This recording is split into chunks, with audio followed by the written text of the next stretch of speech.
¿Puede la crítica de un periodista destruir la carrera de una política? Sí. ¿Eso siempre es legítimo?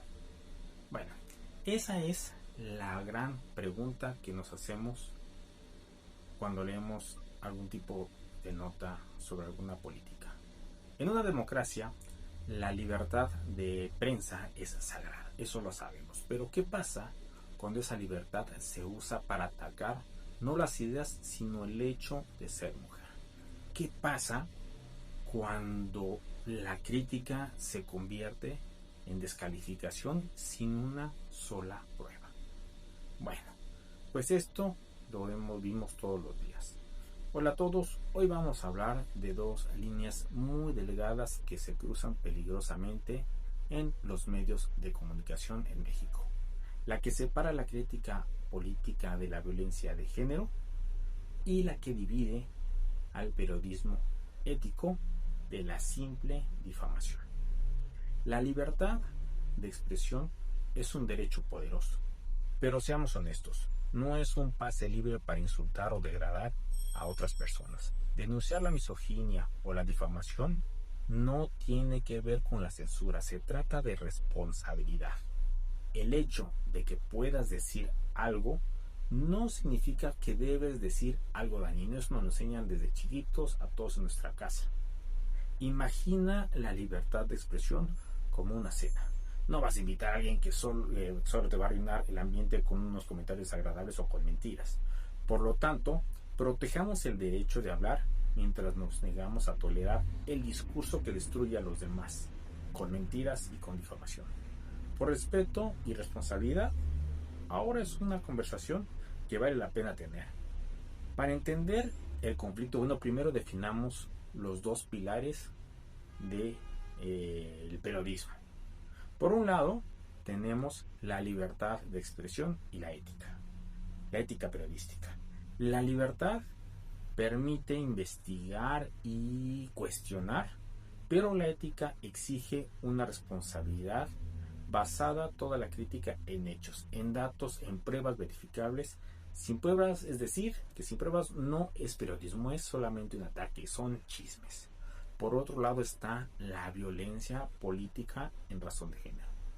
Es cualquier ataque que busque limitar la participación de una mujer, no por sus capacidades, sino por ser mujer.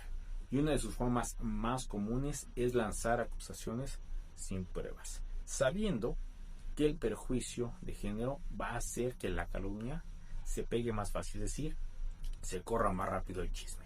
Aquí es donde se vuelve confuso. Entonces, vamos a ver cómo lo distinguimos. Distinguimos en la práctica esto. Una crítica periodística válida se enfoca en el cargo, en las políticas y en los resultados de las políticas. Un ataque violento se enfoca en el cuerpo, la vida, la persona o la apariencia.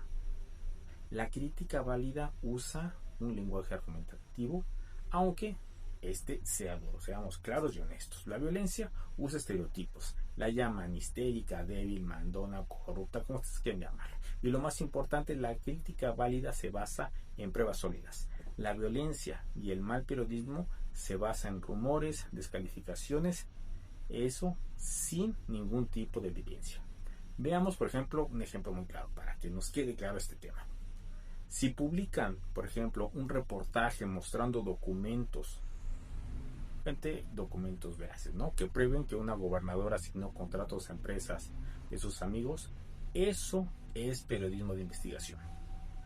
Pero publicar una columna afirmando que hay rumores de que es una corrupta y que usa sus encantos para obtener beneficios sin presentar una sola prueba, eso, mis queridos seguidores, eso es difamación y violencia política de género. Esto no es un juego.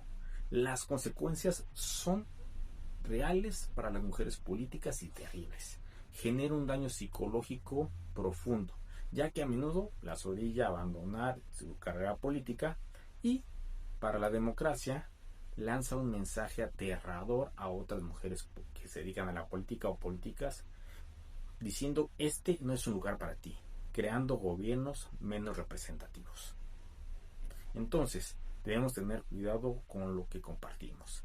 Y para el periodismo, cada ataque sin pruebas es un clavo en el ataúd de su propia credibilidad. La confianza del público se va evaporando conforme va publicando mentiras. Entonces, ¿cómo ejercemos la crítica sin caer en violencia o en difamación? La solución es volver a los fundamentos de la ética y hacernos las preguntas correctas.